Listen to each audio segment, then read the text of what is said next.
Como lidar com a ansiedade? Este é o tema da entrevista de hoje com Marcelo Colli. Não deixe de assistir.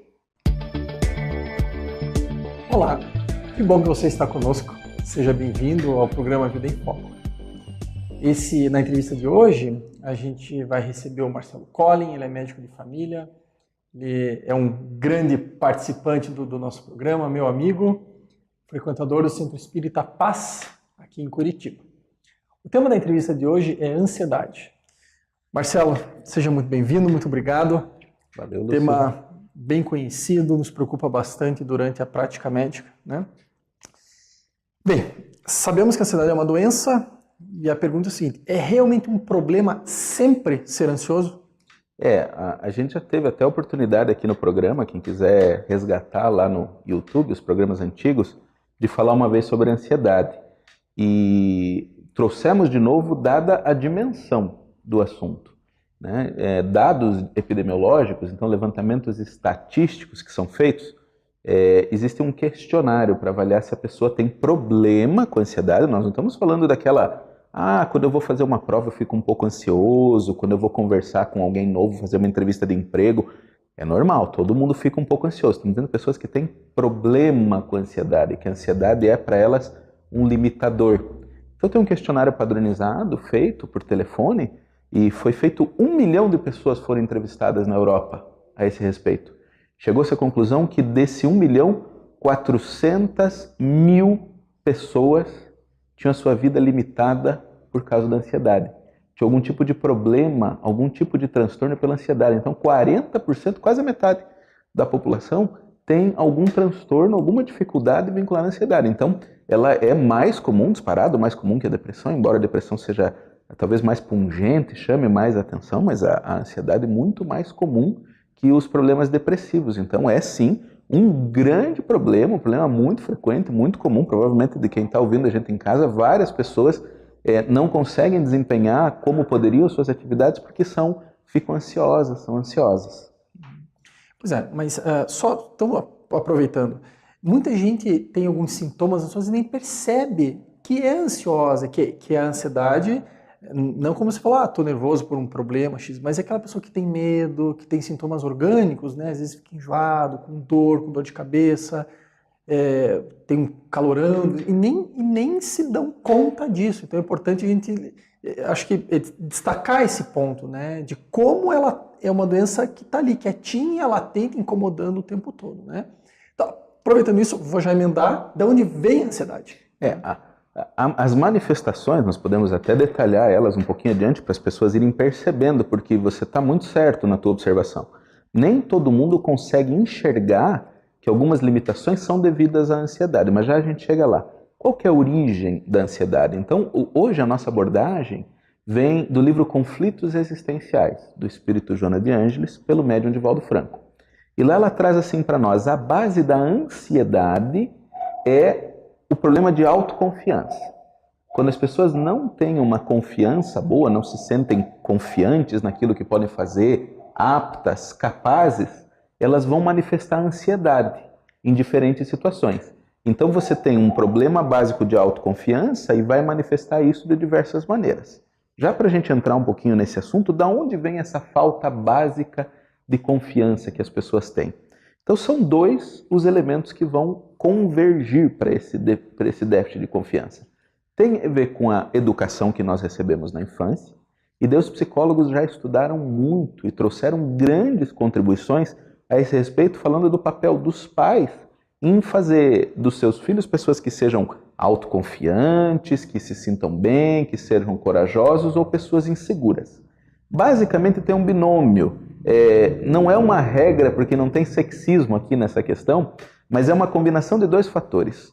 Geralmente a mãe tende a ser uma mãe super protetora, que não permite que o filho se aventure e faça as coisas. Às vezes é o pai, o masculino, que faz essa figura super protetora, mas assim... Importante deixar bem claro que não há essa...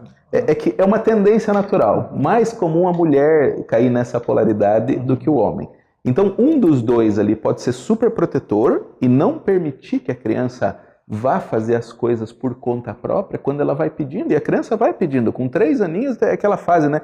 quero fazer tudo sozinho. Então ele quer comer sozinho, ele quer escovar o dente sozinho, quer lavar a mão sozinho. Então ela vai nessa busca e às vezes os pais bloqueiam, não permitem ali, por suas próprias inseguranças, transferem para a criança. Ou quando a reprimenda é muito violenta. Eles até deixam fazer, mas os erros são tratados como erros terríveis que os filhos podem trazer. Então, quando a reprimenda dos erros é violenta, e geralmente é o pai que cai nesse extremo aí de ser agressivo com os erros das crianças, isso também vai gerar uma insegurança. Então, são duas polaridades. Ou não me deixaram fazer, disseram que eu não sou capaz desde o começo, não, você é muito pequena, você não consegue, você não sabe, e aquilo vai ficando na cabeça da criança, ou eu faço, mas se eu cometer um erro, meu Deus, então eu fico inseguro de fazer aquilo. Isso tem a ver com a criação. Esse é um dos fatores. Mas a gente vê que crianças, mesmo gêmeos, criados iguaizinhos, alguns vão manifestar níveis de ansiedade maior ou menor, mostrando que não é só a criação. E aí que vem a doutrina espírita ajudar a gente a entender isso. Tem a ver também com o tanto de autoconfiança ou de autodesprezo, de sensação de incapacidade, que a gente já traz de vidas anteriores também. Então a ansiedade que a gente sente hoje vai ser uma combinação de dois fatores. Aquilo que a gente já vem trazendo do nosso histórico desde outras vidas, com o que a gente veio desenvolvendo nessa vida a partir da educação recebida dos nossos pais. Marcelo, antes da gente ir para o intervalo, vamos só falar voltar um pouquinho sobre os sintomas, porque acho que isso é tão importante na prática diária, Perfeito. sabe? As pessoas não perceberem que isso está acontecendo. Essa falta de autoconfiança pode se manifestar de diversas maneiras. Uma delas é, por exemplo, a dificuldade de estabelecer relacionamentos. Então, às vezes a pessoa não percebe isso como sendo uma ansiedade. E é uma ansiedade, porque a autoconfiança que está ali. Ai, se eu for ter um relacionamento, será que a pessoa vai ser boa? Será que vai ser boa o suficiente? Será que ela vai me abandonar? Será que ela vai me enganar? Então, esse tipo de dúvida, que é assim, transferir para o outro o seu bem-estar, é um déficit de autoconfiança. Então, está dentro do que nós hoje estamos aqui conceituando como ansiedade. Às vezes ela nem sente aquela palpitação, taquicardia ou um medo, mas é o déficit da autoconfiança, portanto, a ansiedade, a antecipação. E se eu for abandonado? E se a pessoa for dura comigo? E se a pessoa for diferente? Então isso pode se manifestar, como a gente tinha falado no começo, numa entrevista de emprego. E daí não é aquela ansiedade normal. A pessoa era competente e não consegue expressar aquela competência. Na hora de fazer uma prova, não consegue desempenhar aquilo que ela queria numa prova. Na hora de conversar com uma pessoa, ela não consegue ir adiante porque ela se bloqueia. Essa antecipação que ela faz de dificuldades e a falta de confiança de que ela possa superar essas dificuldades faz com que ela não consiga fazer algumas coisas. Bom, eu imagino que até baseado na literatura que você nos trouxe hoje, há dicas, né, para a gente se livrar disso aí. Espera um pouquinho. Fique conosco, a gente vai para um breve intervalo e já retornamos. Aguarde alguns instantes. Vamos para um breve intervalo e logo voltaremos. Até já!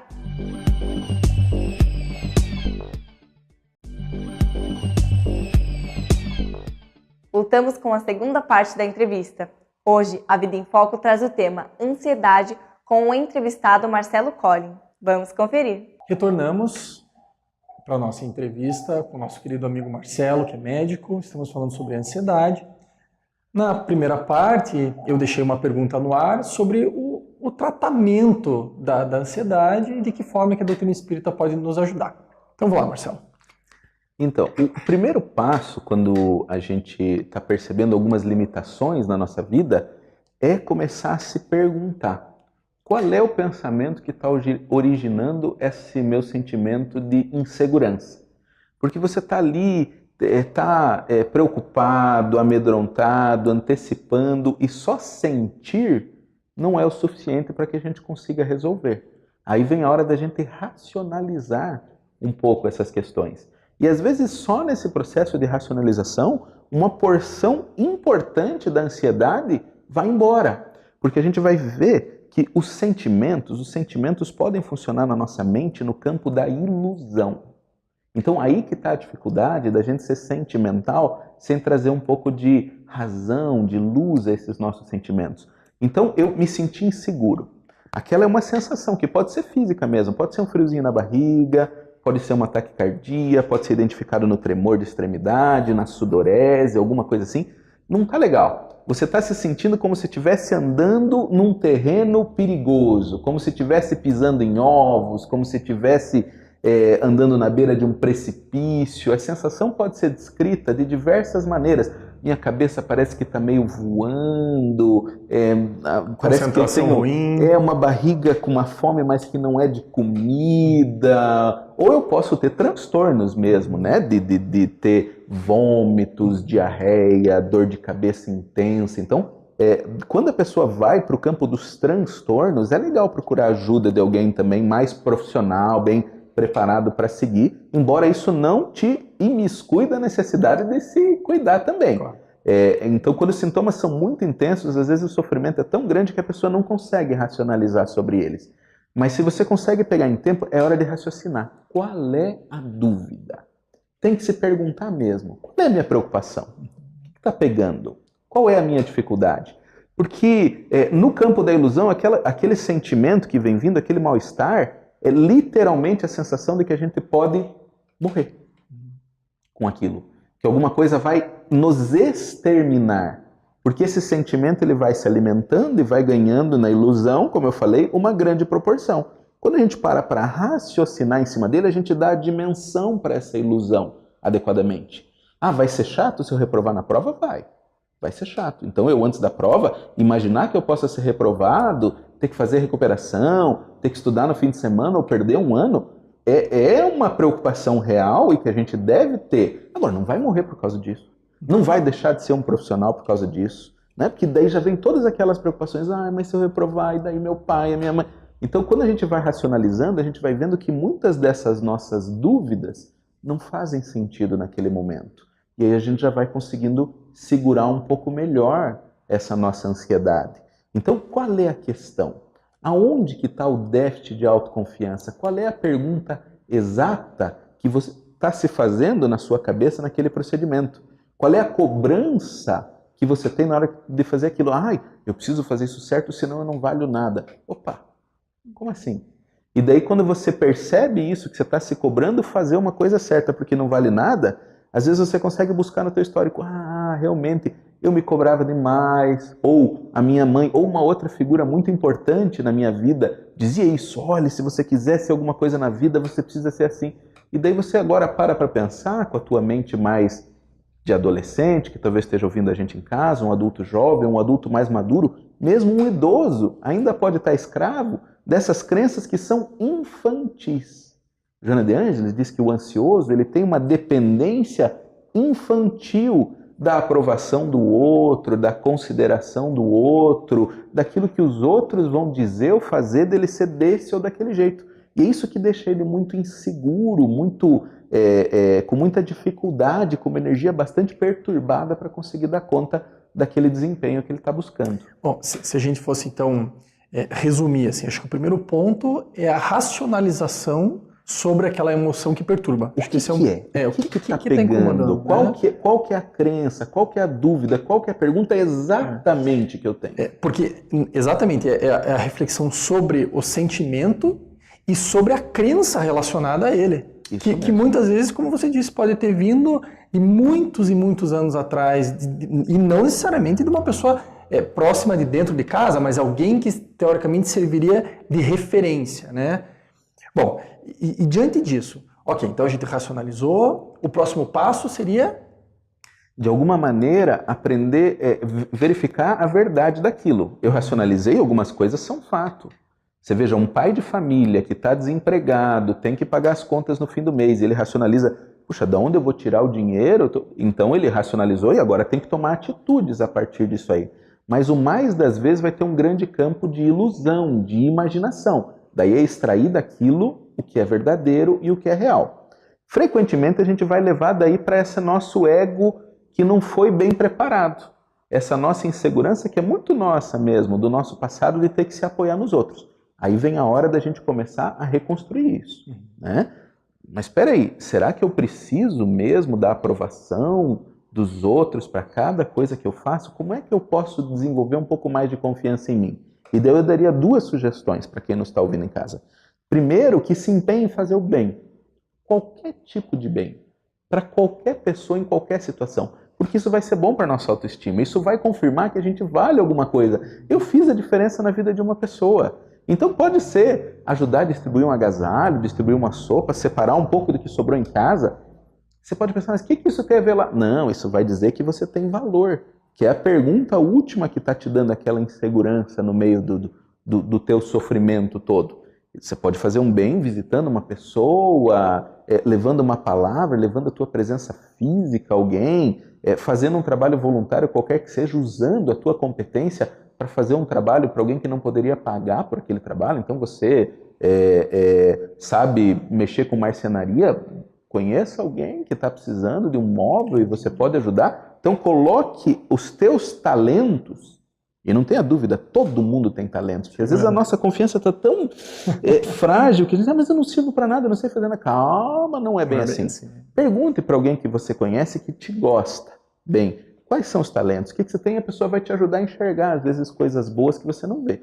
Então, comece a fazer coisas boas, que isso vai te ajudar um pouco mais. E outra, busque fontes de crescimento edificantes. Então, busque a leitura edificante, busque uma cultura edificante, busque diálogos edificantes com as pessoas, traga assuntos que sejam importantes para a conversa do dia a dia. E você vai trazendo e vai percebendo a mudança, as próprias dúvidas que os outros têm em algumas questões também, aquilo vai te fazendo perceber que você é humano de novo e você vai começando a não se sentir abaixo dos outros. Porque a gente não quer que ninguém se sinta melhor que os outros também.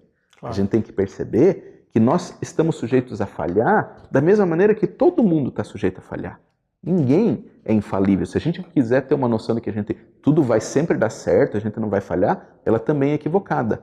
Mas nós estamos aqui, tudo vai dar errado, eu não vou ser capaz de fazer nada. Nós temos que equilibrar para isso, com o meu esforço, com o meu empenho. E daí, conforme a pessoa vai se esforçando e se empenhando, ela vai colhendo esses resultados e essa insegurança vai deixando de existir, às vezes até sem perceber, de uma maneira suave.